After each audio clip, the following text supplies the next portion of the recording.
الحمد لله حمدا يوافي نعمه ويكافئ مزيده. يا ربنا لك الحمد كما ينبغي لجلال وجهك وعظيم سلطانك، فلك الحمد حتى ترضى، ولك الحمد إذا رضيت، ولك الحمد بعد الرضا. ثم الصلاة والسلام على أشرف الأنبياء سيدنا محمد وعلى آله وصحبه وسلم تسليما. سبحانك اللهم لا علم لنا إلا ما علمتنا إنك أنت العليم الحكيم. اللهم فقهنا في ديننا ووفقنا للعمل بما علمتنا وزدنا علما وارزقنا الإخلاص في القول والعمل برحمتك يا أرحم الراحمين يا رب العالمين. إخواني في الله وأخواتي في الله، أحييكم بتحية الإسلام، وتحية الإسلام السلام، فسلام الله عليكم ورحمته وبركاته. ثم أشكر الشيخ منذر والقائمين على هذا المسجد المبارك لتشريفي بهذه الدعوة الكريمة.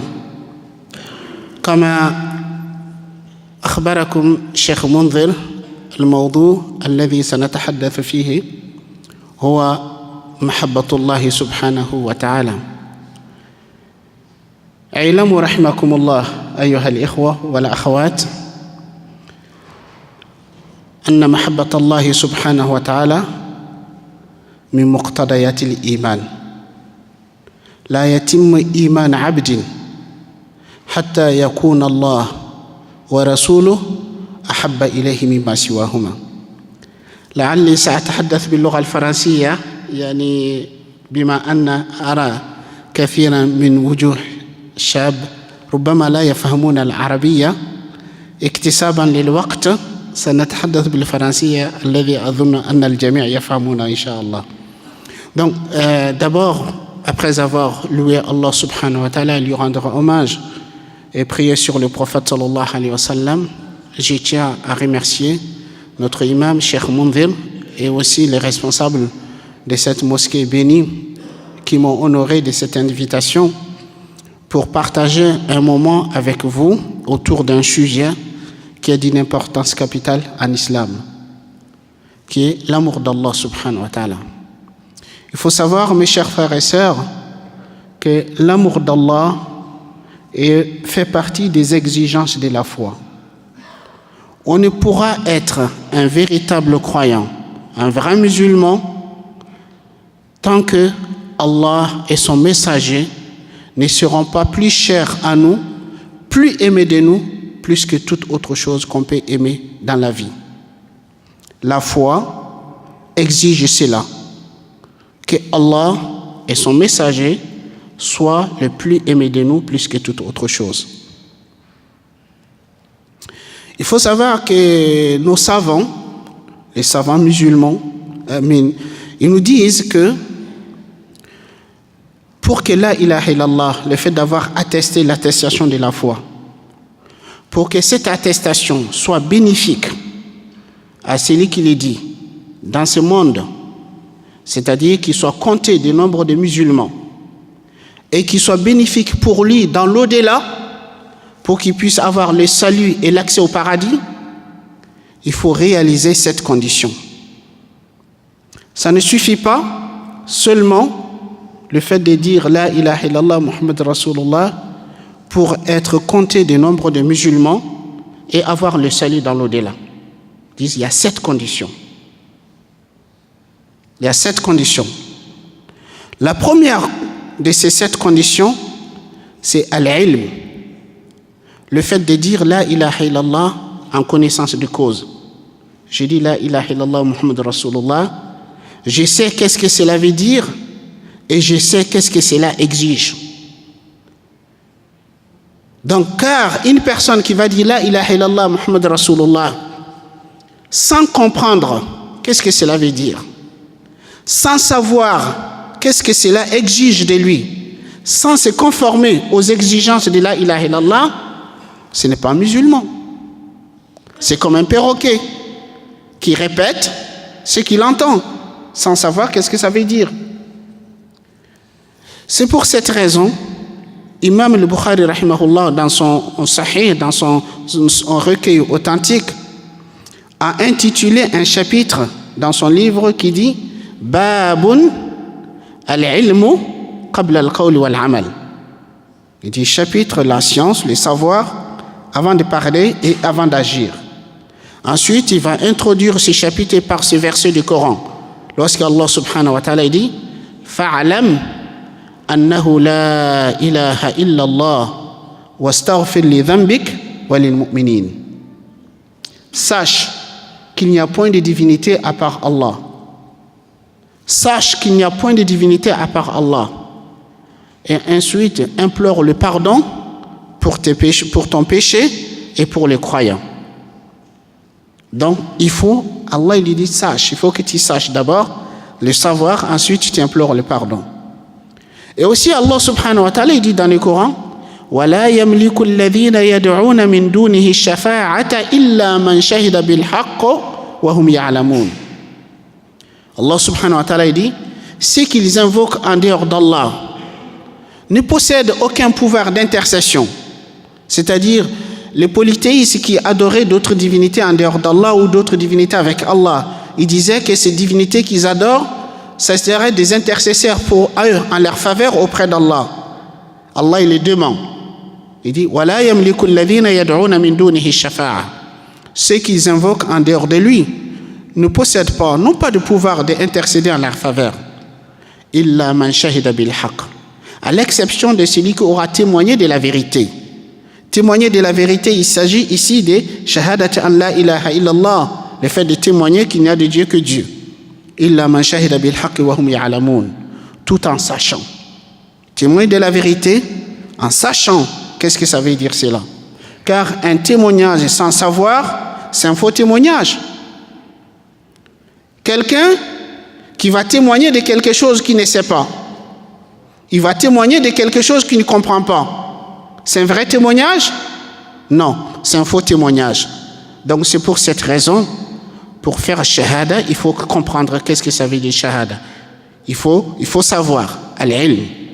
Et le prophète sallallahu alayhi wa sallam, il dit Man mata wa huwa ya'lam annahu la ilaha illallah dakhala al-jannah. Celui qui meurt en sachant qu'il n'y a de divinité à part Allah, il rentrera au paradis. Donc la première condition, c'est al-ilm, le savoir. Deuxième condition, c'est al-yaqin, la certitude. Il faut témoigner en ayant la certitude. Une certitude qui balaie toute forme de doute. Car la foi et les doutes sont contraires. La foi exige une certitude. Quand tu dis tu crois en Allah, quand tu dis que tu crois à son prophète Muhammad sallallahu alayhi wa sallam, donc il faut avoir une certitude en Allah et en son prophète et en tout ce que Allah il te dit et en tout ce que le prophète sallallahu alayhi wa sallam il te dit. Tu ne dois pas douter de eux. Donc une certitude qui balaie toute forme de doute. Car en islam, le doute est synonyme de l'hypocrisie. C'est les hypocrites qui doutaient d'Allah. C'est les hypocrites qui doutaient de son prophète sallallahu alayhi wa sallam. C'est pour cette raison Allah subhanahu wa ta'ala dit dans le Coran قالت الأعراب آمنا قل لم تؤمنوا ولكن قولوا أسلمنا ولما يدخل الإيمان في قلوبكم وإن تطيعوا الله ورسوله لا يلتكم من أعمالكم شيئا إن الله غفور رحيم إنما المؤمنون الذين آمنوا بالله ورسوله ثم لم يرتابوا وجاهدوا بأموالهم وأنفسهم في سبيل الله أولئك هم الصادقون. Donc Allah subhanahu wa ta'ala dit, les Bédouins disent nous avons la foi. Les Bédouins disent nous avons la foi. Allah dit, vous n'avez pas encore la foi. Dites plutôt que vous vous êtes simplement soumis. La foi n'a pas encore pénétré dans vos cœurs. Si vous obéissez à Allah et son messager, il ne vous lésera en rien de vos œuvres. Certes, Allah est pardonneur et miséricordieux. Seuls sont les véritables croyants, seuls sont les vrais croyants, ceux qui croient en Allah et en son messager, qui par la suite n'ont point douteux, par la suite n'ont point de doute, et qui luttent dans le sentier d'Allah avec leurs biens et leurs personnes. Ceux-là sont les véridiques. Donc, comme je vous disais, ce sont les hypocrites qui doutaient d'Allah et son prophète. Allah subhanahu wa ta'ala, il dit des hypocrites, وَإِذَا دُعُوا إِلَى اللَّهِ وَرَسُولِهِ لِيَحْكُمَ بَيْنَهُمْ إِذَا فَرِيقٌ مِّنْهُمْ مُعْرِضُونَ أَفِي قُلُوبِهِمْ مَرَضٌ أَمِ ارْتَابُوا أَمْ يَخَافُونَ أَنْ يَحِيفَ اللَّهُ عَلَيْهِمْ وَرَسُولُهُ بَلْ أُولَٰئِكَ هُمُ الظَّالِمُونَ. Lorsqu'on les invite à Allah et à son messager pour juger leurs différends, le voilà une partie d'entre elles qui tourne le dos.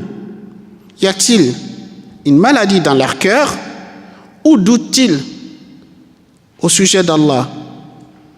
Ou doutent-ils au sujet d'Allah? Amirtabu, am yakhafuna yahif Allah alayhi wa rasuluhu, craint-il que Allah et son messager soient injustes à leur égard?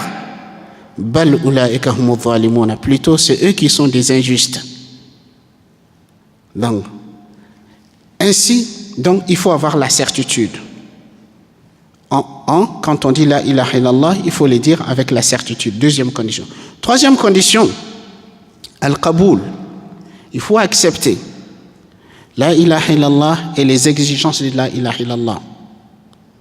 Les polythéistes à l'époque du prophète sallallahu alayhi wa sallam, les prophètes disaient ya qawm qulu la ilaha illallah tuflihu. Ô mon peuple, dites la ilaha illallah, vous réussirez. Est-ce que c'était simplement le fait qu'ils disent la ilaha illallah pour avoir l'accès au paradis? Pourquoi ont-ils refusé si simplement c'était le fait de le dire? Ils ont refusé de le dire. Car ils ont bien compris, ce n'est pas seulement le fait de le dire. Ils n'étaient pas prêts à accepter les exigences de la ilaha illallah. C'est pour cela Allah a enregistré leur étonnement. Ils s'étonnaient. Ils disaient aja'ala al-alihata ilahan wahida inna hadha la shay'un ujab. A-t-il fait de nos divinités un seul Dieu? Combien c'est étonnant ce qu'il vient de nous dire. Donc ils n'étaient pas prêts à accepter. Il faut al-qaboul. Quatrième condition, al-inqiyad. Il faut se soumettre. Il faut se résigner aux exigences de la ilaha. On accepte, on se soumet. D'ailleurs, même l'islam, le mot islam, ça veut dire quoi? La soumission, c'est soumettre pleinement de son bon gré à Allah subhanahu wa ta'ala. Allah subhanahu wa ta'ala dit wa man ahsanu dinan mimman aslama wajhahu lillahi wa huwa muhsin. Qui est-ce qui est meilleur en matière de religion que celui qui soumet son être à Allah tout en étant bienfaisant? Il faut se soumettre. Cinquième condition, c'est as-sidq. Il faut être véridique. C'est-à-dire, ce qu'on dit avec la langue, il faut que ça traduise ce qui est dans le cœur. Mais si on dit quelque chose par la langue qui est contraire de ce qu'on a dans le cœur, on n'est pas véridique, on est menteur. C'est pour cela Allah il dément les hypocrites. Car les hypocrites disaient avec la langue ce qu'ils n'ont pas dans le cœur. وَمِنَ النَّاسِ مَنْ يَقُولُ آمَنَّا بِاللَّهِ وَبِالْيَوْمِ الْآخِرِ وَمَا هُمْ بِمُؤْمِنِينَ يُخَادِعُونَ اللَّهَ وَالَّذِينَ آمَنُوا وَمَا يَخْدَعُونَ إِلَّا أَنفُسَهُمْ وَمَا يَشْعُرُونَ في قلوبهم مرض فزادهم الله مرضا ولهم عذاب أليم بما كانوا يكذبون. Il est des hommes qui disent nous croyons en Allah et au jour dernier. Ils ne le sont pas. Allah il le dément. Ils cherchent à tromper Allah et les croyants. Ils ne font que tromper eux-mêmes, mais ils ne se rendent pas compte. Dans leur cœur, il y a une maladie. Allah fait accroître leur maladie et ils auront un châtiment douloureux. Pourquoi auront-ils un châtiment douloureux? Bima kanu yakdhibun, à cause de leurs mensonges. Idha ja'aka al-munafiqun qalu nashhadu innaka la rasulullah wallahu ya'lamu innaka la rasuluhu wallahu yashhad innal munafiqina lakadhibun. Lorsque les hypocrites viennent à toi, ils disent nous témoignons que tu es le messager de Dieu. Allah sait bel et bien que tu es son messager. Et Allah témoigne que les hypocrites sont des menteurs. Donc il faut être véridique. Donc dire avec la langue ce qu'on a dans le cœur. Sixième condition, c'est al-ikhlas, la sincérité. Il faut dire avec sincérité. Il faut dire shahada la ilaha illallah avec sincèrement. Ça veut dire quoi la sincérité? C'est-à-dire il n'y a rien qui te motive à dire la ilaha illallah à part la recherche de l'agrément d'Allah et sa satisfaction. Tu ne dis pas la ilaha illallah comme un moyen qui te permet d'atteindre un but, comme quelqu'un qui va faire un faux semblant de conversion à l'islam, puisqu'il cherche à épouser une jeune fille. Donc, ce n'est pas sincère. Il ne dit pas la ilaha illallah puisqu'il veut Allah, mais la ilaha illallah, c'est un moyen pour atteindre un but. Donc, il faut être sincère. Le prophète sallallahu alayhi wa sallam, il dit Man qala la ilaha illallah khalisan min qalbihi dakhala al-jannah. Celui qui dit la ilaha illallah sincèrement de son cœur, il rentrera au paradis. Donc la sincérité. Et 7e condition de la ilaha illallah, c'est le mahabba, l'amour. Il faut dire la ilaha illallah tout en aimant Allah, en aimant son prophète sallallahu alayhi wa sallam. Car celui qui dit la ilaha illallah, Muhammad Rasulullah, sans aimer Allah et sans aimer son prophète, c'est un hypocrite. C'est un hypocrite. Donc c'est pour cela, parmi les 7 conditions de la ilaha illallah, al-mahabba, l'amour, le fait d'aimer Allah et aimer son prophète sallallahu alayhi wa sallam. D'ailleurs, même quand vous regardez, la finalité et le but de la création de l'homme, c'est quoi? Adorer Allah. Allah il nous a créés pour que nous l'adorions. Ça veut dire quoi adorer? Adorer, ça veut dire aimer d'un amour sans limite. Le mot adorer, ça veut dire aimer d'un amour sans limite. D'ailleurs, la raison pour laquelle il ne convient pas à un musulman, ni à une musulmane, de dire « j'adore quelque chose autre que Allah ». Ces termes, un musulman, il ne dit pas « j'adore le chocolat »,« j'adore je ne sais pas quoi ». Non, on n'adore que Allah. Donc c'est pour cela, Cheikh l'Islam, rahimahullah, il nous dit, pour réaliser son état d'adorateur d'Allah, pour être un véritable adorateur d'Allah, il dit l'adoration est fondée sur des piliers. Il faut réaliser des conditions. Sinon, on n'est pas un véritable adorateur d'Allah. Pour être adorateur d'Allah, il dit premièrement, il faut l'aimer d'un amour sans limite. Il faut aimer Allah d'un amour sans limite. Deuxième condition, il faut se soumettre à lui d'une soumission sans condition. C'est ça l'adoration. L'aimer et se soumettre à lui. Il dit, celui qui prétend d'aimer Allah, celui qui prétend d'aimer Allah sans se soumettre à lui, c'est un hérétique.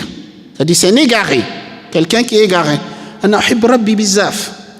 طيب أنت تحب ربك بزاف وما تعبدهوش ولا تطيعون أين الحب؟ تعصي الإله وأنت تزعم حبه.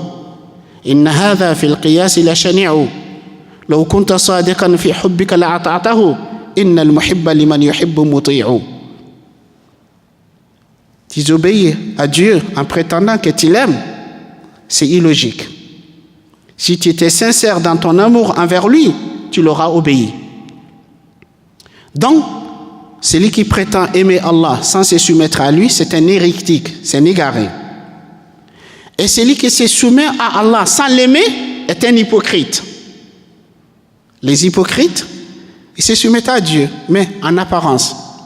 Ils priaient, ils jeûnaient, ils s'acquittaient de la zakat, ils participaient aux expéditions, mais ils n'aimaient pas Allah ni son messager. C'est pour cela qu'ils étaient hypocrites.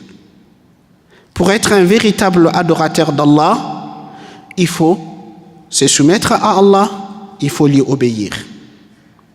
Mais mes chers frères et sœurs, il faut savoir qu'une adoration sans amour, c'est comme un corps sans vie. Combien ça devient pénible de se soumettre, d'obéir sans aimer. L'amour, c'est l'âme, c'est l'esprit qui fait que ton adoration devient vivante. Ton adoration aura un goût. Donc c'est l'amour, le fait d'aimer Allah et aimer son prophète sallallahu alayhi wa sallam, c'est ça qui te permettra de parvenir à goûter à la douceur de la foi. La foi a un goût indescriptible. La foi a une douceur. Il faut le goûter pour savoir à quoi il ressemble. Donc, pour goûter à la douceur de la foi, il faut aimer Allah. Il faut aimer son prophète sallallahu alayhi wa sallam. Le prophète sallallahu alayhi wa sallam nous dit dans un hadith rapporté par Bukhari Muslim, عن أنس ibn Malik رضي الله عنه قال رسول الله صلى الله عليه وسلم ثلاث من كن فيه وجد بهن حلاوة الإيمان أن يكون الله ورسوله أحب إليه مما سواهما أن يحب المرأة لا يحبه إلا لله وأن يكره أن يعود في الكفر بعد إذ أنقذه الله منه كما يكره أن يقذف في النار.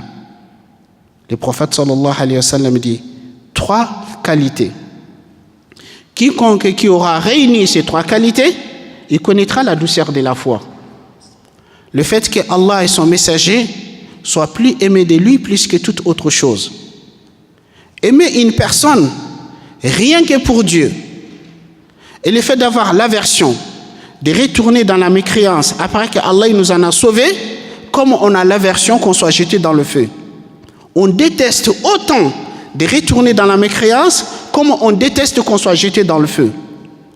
Le prophète il dit, celui qui aura réuni ces 3 qualités, il goûtera à la douceur de la foi. Donc mes chers frères et sœurs, vous voyez que l'amour d'Allah subhanahu wa ta'ala est une exigence de la foi en islam. Mais non seulement nous devrons aimer Allah et son messager, mais Allah et son messager doivent être plus aimés de nous plus que toute autre chose. Ça ne suffit pas de dire seulement j'aime Allah et son messager. Et j'aime autant mes biens, ma richesse, mes enfants, ma famille. Non. Il faut que Allah et son messager soient plus aimés de nous plus que toute autre chose. Tout ce qu'on aime dans la vie, Allah et son messager sont plus aimés de nous plus que toute autre chose pour être un véritable croyant. Sinon, si on aime quelque chose au même titre qu'on aime Allah et son messager, c'est une forme de shirk, de polythéisme. Allah subhanahu wa ta'ala dit dans le Coran, وَمِنَ النَّاسِ Allah subhanahu wa ta'ala dit وَمِنَ النَّاسِ مَنْ يَتَّخِذُ مِنْ دُونِ اللَّهِ أَنْدَادًا يُحِبُّونَهُمْ كَحُبِّ اللَّهِ وَالَّذِينَ آمَنُوا أَشَدُّ حُبًّا لِلَّهِ. Il est des hommes qui donnent des égaux à Allah. Comment ils donnent des égaux à Allah? En les aimant autant qu'on aime Allah. Ils aiment ces égaux qu'ils ont donnés à Allah, ils les aiment au même titre que leur amour pour Allah. وَالَّذِينَ آمَنُوا, quant aux vrais croyants, أَشَدُّ حُبًّا لِلَّهِ, leur amour envers Allah est beaucoup plus intense. Ils aiment Allah le plus. Donc il faut aimer Allah plus que toute autre chose. Et aussi Allah subhanahu wa ta'ala il nous dit قُلْ إِنْ كَانَ آبَاؤُكُمْ وَأَبْنَاؤُكُمْ وَإِخْوَانُكُمْ وَأَزْوَاجُكُمْ وَعَشِيرَتُكُمْ وَأَمْوَالٌ اقْتَرَفْتُمُوهَا وَتِجَارَةٌ تَخْشَوْنَ كَسَادَهَا وَمَسَاكِنُ تَرْضَوْنَهَا أَحَبَّ إِلَيْكُمْ مِنَ اللَّهِ وَرَسُولِهِ وَجِهَادٍ فِي سَبِيلِهِ فَتَرَبَّصُوا حَتَّى يَأْتِيَ اللَّهُ بِأَمْرِهِ وَاللَّهُ لَا يَهْدِي الْقَوْمَ الْفَاسِقِينَ. Allah subhanahu wa ta'ala dit, si vos pères, vos fils, vos frères, vos conjoints, vos clans, le bien que vous avez acquis, le demeure qui vous sont agréables, et le commerce dont vous craignez le marasme, le demeure qui vous sont agréables, sont plus chers à vous que Allah et son messager. Attendez que Allah fasse védine son commandement. Allah ne guide point des gens pervers. Donc vous voyez, dans ces versets, Allah il nous cite des choses qui sont aimées de l'homme naturellement. Aimer ses parents, aimer ses enfants, aimer ses frères et sœurs, aimer son conjoint, aimer le bien qu'on a trimé pour gagner, aimer son commerce, et aimer son clan, et aimer la demeure qu'on a construite. C'est des choses, on l'aime naturellement. Mais Allah, il dit, si ces choses sont plus aimées de vous, sont plus chères à vous que Allah et son messager, attendez que Allah fasse venir son commandement. Allah ne guide pas des gens pervers. Donc c'est une menace terrible. Donc toute chose qu'on peut aimer dans la vie, Allah et son messager doivent être plus aimés de nous, plus que toute autre chose. Donc maintenant, si on s'est dit, on doit aimer Allah plus que toute autre chose, pourquoi Allah et son messager doivent être plus aimés de nous plus que toute autre chose? Imam Ghazali, rahimahullah, il nous explique d'une manière rationnelle pourquoi Allah et son messager doivent être plus aimés de nous plus que toute autre chose. D'une manière rationnelle. Ghazali, rahimahullah, il dit les raisons, les causes qui fait que qu'on aime quelqu'un et qu'on aime quelque chose sont au nombre de 5. C'est-à-dire, quand vous aimez quelqu'un, quand vous aimez quelque chose et que vous cherchez à comprendre pourquoi vous aimez un tel ou pourquoi vous aimez telle chose, il dit quand vous cherchez à comprendre, vous allez vous rendre compte qu'il y a 5 raisons qui font qu'on peut aimer quelqu'un, qu'on peut aimer quelque chose. Mais il nous dit, il n'y a que Allah subhanahu wa ta'ala qui possède à la fois les 5 raisons. Il n'y a que Allah qui possède à la fois les 5 raisons. Sinon, toute autre chose que vous aimez, soit vous l'aimez pour une raison, 2 raisons, au maximum 3 raisons, mais jamais vous ne trouverez pas les 5 raisons réunies que pour Allah subhanahu wa ta'ala. Donc ça veut dire, si vous aimez quelque chose pour une raison, celui qui en a 5 raisons, il doit être plus aimé de vous ou non? Si vous aimez quelque chose pour 2 raisons, celui qui en a 5, il doit être plus aimé de vous ou non? Certes oui. Donc quelles sont ces raisons? Imam Ghazali dit la première raison qui fait qu'on aime quelqu'un ou qu'on aime quelque chose, il dit hubb dhat. On peut aimer quelque chose, on peut aimer quelqu'un, mais cet amour est motivé par l'amour de soi. Par l'amour de soi. Il dit, tout être humain, raisonnable, tout individu, aime son existence. Il aime son bien-être. Il aime son bonheur. Et il aime sa perfection. Tout être humain aime son existence, son bonheur, son bien-être, sa perfection. Donc, toute chose qui nous permet d'exister, qui nous comble de bonheur, de bien-être, qui nous permet de se perfectionner et aimer de nous. Donc, en fait, quand vous regardez, par exemple, l'amour de l'homme pour sa femme, quelle est la raison de cet amour? C'est l'amour de soi. C'est l'amour de soi. Puisque tu t'aimes, tu aimes ton épouse. Puisque tu t'aimes, tu aimes ton époux. Puisqu'il te comble de bonheur. Elle te comble de bonheur. Donc, c'est ça. Donc, il dit, si on prend conscience, si on peut aimer et que cet amour est motivé par l'amour de soi, si on se rend compte que notre existence, notre bonheur, notre bien-être, notre perfection ne dépend que d'Allah, donc Allah doit être aimé de nous. Si nous sommes à l'existence aujourd'hui, c'est par la grâce d'Allah. Si on peut avoir un bonheur, un bien-être, ça ne viendra que d'Allah. Si on peut se perfectionner, ça ne se fera par Allah subhanahu wa ta'ala. Donc, il dit, c'est la première raison qui fait qu'Allah doit être aimé de nous plus que toute autre chose. Deuxième raison, il dit, on aime son bienfaiteur. C'est lui qui nous fait du bien et aimé de nous. Les Arabes, ils disaient, le cœur est soumis à son bienfaiteur. Le cœur est soumis à son bienfaiteur. Donc ainsi, vous allez trouver que toute personne envers qui vous avez un sentiment de gratitude, un sentiment de reconnaissance, vous dites, il m'a comblé de ses faveurs, il m'a comblé de ses bienfaits, je suis incapable de les remercier de ses faveurs, vous l'aimez forcément. Vous allez l'aimer, c'est lui qui vous fait du bien.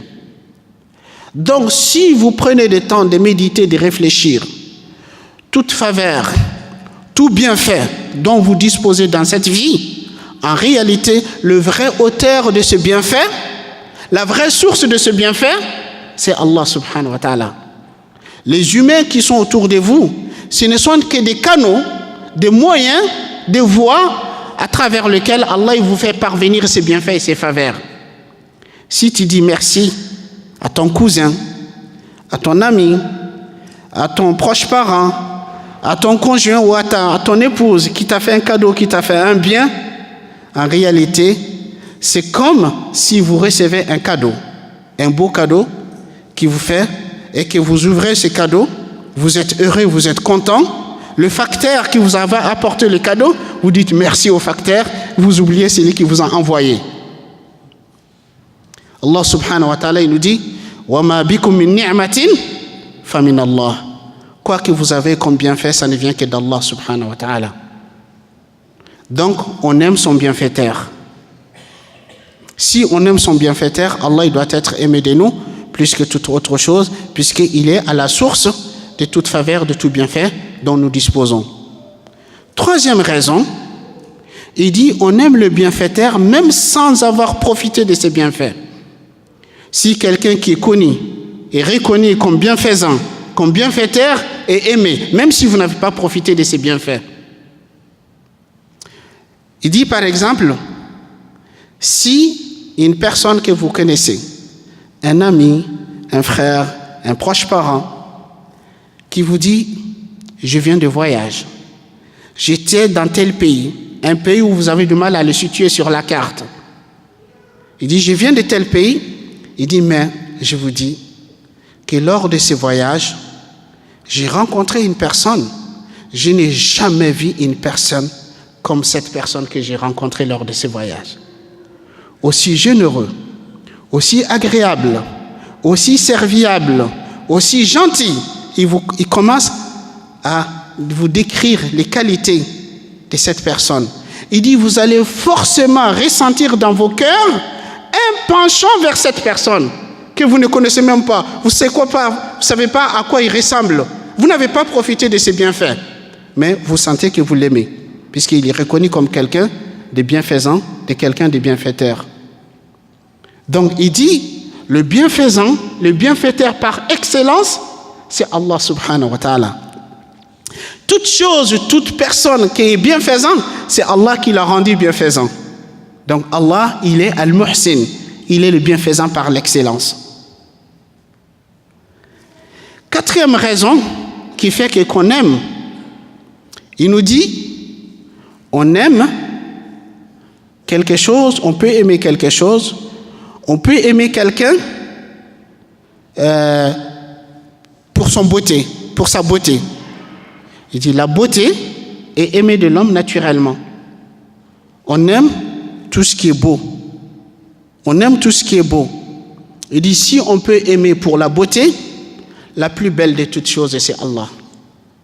La plus belle de toutes choses, c'est Allah. Allah est beau en son essence. Allah est beau en ses actes. Rien n'émane de lui que ce qui est beau. Allah est beau en ses noms et en ses attributs. Allah subhanahu wa ta'ala dit Walillahi al-asma'ul husna fad'uhu biha. À Allah appartient le nom le plus beau. Le prophète sallallahu alayhi wa sallam nous dit Inna Allah jamilun yuhibbul jamal. Allah est beau, il aime la beauté. Et rien n'émane de lui que ce qui est beau. Tout ce que Allah fait est beau. Il y en a qui vont me dire, mais des fois il y a des choses qui sont horribles. Des fois il y a des choses qui ne sont pas beaux du tout. Vous dites que rien n'émane d'Allah que ce qui est beau. Oui, j'affirme. Même ce que nous voyons, que des choses qui ne sont pas beaux, qui ne sont pas bien, parce que nous ne comprenons pas. Parce que nous ne comprenons pas. Parce que nous ne voyons pas la sagesse qui est derrière. Si nous comprenions, si nous voyons la sagesse qui est derrière, on se rendra compte que c'est beau. Allah subhanahu wa ta'ala, il nous dit dans le Coran, Alam taraw anna Allah sakhara lakum ma fi samawati wa ma fi al-ard wa asbagha alaykum ni'amahu zahiratan wa batina wa min an-nas man yujadilu fillahi bighayri ilmin wala hudan wala kitabin munir. Allah subhanahu wa ta'ala dit, ne voyez-vous pas que Allah vous a assujetti ce qui est dans le ciel sur la terre. C'est-à-dire, il a mis à vos services tout ce qui est dans le ciel sur la terre. Il vous a comblé de ses bienfaits apparents et ses bienfaits cachés. Donc, les bienfaits d'Allah sont de deux types. Des bienfaits apparents et des bienfaits cachés. C'est quoi les bienfaits apparents? Les bienfaits apparents, c'est ce qui est connu de tout le monde, comme la santé, comme le bien-être, comme la prospérité, comme la richesse, comme le fait d'être bien entouré. Vous dites à n'importe qui, qu'est-ce que tu penses de la richesse et l'aisance? Ah, mashallah, c'est un bien. Qu'est-ce que tu penses d'être en bonne santé, d'avoir le bien-être? Ah, c'est bien. Qu'est-ce que tu penses d'être heureux? Ah, c'est bien. Donc ça, c'est ce que Allah il appelle les bienfaits apparents. An-ni'amu zahira. En fait, Allah subhanahu wa ta'ala, il accorde à ses serviteurs ces bienfaits apparents pour se faire aimer d'eux.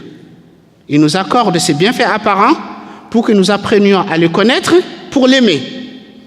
Quand tu sais que c'est Allah qui t'a donné la vie, c'est Allah qui t'a donné la raison, c'est Allah qui t'a donné la santé, c'est Allah qui t'a donné ta famille, c'est Allah qui t'a donné ton travail, c'est Allah qui a fait que tu vis en paix, en sécurité. Donc, quand tu te rends compte, tu dis, Ya Allah, je suis incapable de te remercier comme il se doit. Donc Allah, il nous accorde ces bienfaits apparents pour se faire aimer de nous. Mais des fois, il y a des hommes que plus Allah leur accorde ses faveurs, ses bienfaits, plus ils se montrent ingrats, plus ils tournent le dos. Plus ils se tournent le dos. Mais Allah demeure bienveillant, compatissant et plein de bonté à l'égard de ces gens. Donc, Allah, il va dire à la personne à qui il lui a donné ses bienfaits apparents pour se faire aimer de lui, qui ne fait que s'éloigner de lui, qui ne fait que tourner le dos à Allah, qui ne fait que se montrer ingrat, c'est comme si Allah il lui disait, mon serviteur, je t'ai donné mes faveurs, mes bienfaits apparents pour que tu m'aimes. Mais tu t'es laissé enivrer par ces bienfaits. Alors, si mes bienfaits t'enivrent, je te l'enlève pour que tu reviennes à la raison. Donc la personne à qui Allah il lui a donné la santé, et qu'au lieu de profiter de sa santé pour adorer Allah, pour se faire aimer d'Allah, pour se rapprocher de lui, il a utilisé sa santé pour transgresser les limites d'Allah, pour lui désobéir, pour commettre des turpitudes et des péchés. Il enlève la santé, il tombe malade. Il va souffrir dans la maladie. Et que dans la maladie, il va ouvrir les yeux. Ah, combien j'avais la chance. Ah, combien Allah m'avait fait du bonheur. Juste, Ya Allah, la seule chose que je demande maintenant est être en bonne santé. La santé. Et qui va revenir à Allah. Il va se réconcilier avec Allah. Pour telle personne, la maladie, c'est un malheur ou un bonheur? Un bonheur, puisque c'est la maladie qui lui a permis de se réconcilier avec Allah, de connaître Allah. Donc, vous voyez, c'est un bienfait caché. Un bienfait caché. Ou la personne à qui Allah il avait donné la richesse. Et que cette personne, au lieu d'être reconnaissant envers Allah, d'user de la richesse qu'Allah il a donnée pour se rapprocher davantage d'Allah, pour faire plus de bien, mais il a utilisé cette richesse pour s'éloigner de plus, pour se montrer plus ingrat, pour transgresser les limites d'Allah, et que Allah lui enlève cette richesse, qui se trouve dans la misère, dans la pauvreté, et que dans la misère, dans la pauvreté, il ouvre les yeux. Il se rend compte combien il avait des faveurs et des bienfaits d'Allah. Il se rend compte combien il se montrait ingrat envers Allah, et que dans la misère, il se décide de se réconcilier avec Allah, de revenir à lui repentant. La misère pour telle personne, c'est un malheur ou un bonheur? Un bonheur. Donc vous voyez, rien n'est aimant d'Allah que ce qui est bien. Donc, si on peut aimer pour la beauté, Allah subhanahu wa ta'ala, il doit être aimé de nous plus que toute autre chose. Cinquième et dernière raison, Imam Ghazali, rahimahullah, il nous dit, on peut aimer par affinité. Par affinité. Il dit lorsqu'il y a une affinité entre nous et quelque chose, on peut aimer par affinité. Donc il dit raison pour laquelle vous trouvez des gens qui sont de même corps de métier et ça crée une affinité entre eux, ils s'aiment. Des gens qui sont de même village, de même patelin, et puisqu'ils sont de même village, de même patelin, ça crée une affinité entre eux, ils s'aiment. Et ça, moi, je le constate. Dans ma mosquée, des fois, on a des frères qui viennent d'autres villes, d'autres quartiers, ils viennent rendre visite. Et ils ont un cousin, un ami, un proche. Et il y a quelqu'un qui dit « Ah, si Mohamed Tarif Lan, hada walad bladi. » C'est pas comme les autres. Puisqu'il y a une affinité. Donc, il dit, le prophète sallallahu alayhi wa sallam dit « Al-arwah junudun mujannada. Ma ta'arafa minha i'talaf. Wa ma tanakara minha ikhtalaf. » Donc, il dit si on peut aimer par affinité. Il dit, étant donné les serviteurs croyants qui croient en Allah, qui fait l'effort de l'adorer, qui fait l'effort d'adapter les qualités d'Allah. Je ne dis pas qu'il fait l'effort pour s'assimiler, pour chercher à ressembler à Allah, non. Rien ne ressemble à Allah, rien n'est identique à lui. Laysa kamithlihi shay. Wa huwa as-sami'ul basir. Mais Allah, il est généreux. Il aime que nous soyons généreux. Allah, il est pardonneur. Il aime que nous soyons pardonneurs. Allah, il est miséricordieux. Il aime que nous soyons miséricordieux. Donc, les serviteurs qui font l'effort de se rapprocher d'Allah à travers l'adoration, d'acquérir les qualités, d'adapter les qualités d'Allah, cela va créer une affinité. Il va créer un sentiment de proximité entre lui et Allah. Donc, il doit aimer Allah. Il dit, si on peut aimer par affinité, donc Allah, il doit être plus aimé de nous plus que toute autre chose. Il dit, quand vous regardez l'ensemble de ces 5 raisons, vous ne trouverez qu'il n'y a que Allah qui les possède à la fois. Raison pour laquelle Allah subhanahu wa ta'ala, il doit être aimé de nous plus que toute autre chose. Dakhal al-waqt 2 minutes. Bon. J'aurais aimé terminer par, mais ça va être long puisque Ibn Qayyim, c'est tout ce que je viens de vous dire. Je pense que beaucoup ils se disent, ah oui, c'est vrai tout ce que tu viens de dire. Allah il doit être aimé de nous plus que toute autre chose. Mais que faut-il faire pour qu'on puisse ressentir réellement dans nos cœurs que Allah est aimé de nous plus que toute autre chose? Imam Ibn Qayyim rahimahullah, il nous donne une recette de 10 points. Malheureusement, le temps ne me permettra pas de traiter ces 10 points. Même 5 minutes, ça, voilà. Donc peut-être, Inch'Allah, ça serait l'occasion d'une autre intervention. Que faut-il faire pour parvenir à aimer Allah de tout son cœur, de sentir qu'on aime Allah plus que toute autre chose? Si Allah nous prête vie, qui nous donne une autre occasion, Inch'Allah, peut-être, on abordera ces 10 points, Inch'Allah. Bon, comme c'est l'heure de l'Asr, on va s'arrêter là et on terminera par dua, Inch'Allah. ربنا اغفر لنا ذنوبنا وإسرافنا في أمرنا وثبت أقدامنا وانصرنا على القوم الكافرين. اللهم إنا نسألك الهدى والتقى والعفاف والغنى. اللهم إنا نسألك موجبات رحمتك وعزائم مغفرتك والغنيمة من كل بر والسلامة من كل إثم والفوز بالجنة والنجاة من النار. اللهم أصلح لنا ديننا الذي هو عصمة أمرنا وأصلح لنا دنيانا التي فيها معاشنا وأصلح لنا آخرتنا التي إليها معادنا واجعل الحياة زيادة لنا في كل خير والموت راحة لنا من كل شر برحمتك يا أرحم الراحمين يا رب العالمين. اللهم اغفر لنا ولوالدينا وارحمهم كما ربونا صغارا. اللهم اغفر للمؤمنين وللمؤمنات وللمسلمين والمسلمات الأحياء منهم والأموات برحمتك يا أرحم الراحمين يا رب العالمين. اللهم إنا نسألك فعل الخيرات وترك المنكرات وحب المساكين وأن تغفر لنا وترحمنا وإذا أردت بعبادك فتنة فاقبضنا إليك غير مفتونين. اللهم إنا نسألك حبك وحب من يحبك وحب العمل الذي يبلغنا إلى حبك واجعل اللهم حبك أحب إلينا من أنفسنا وأهلنا وولدنا ومالنا واجعل اللهم حبك أحب إلينا من الماء البارد.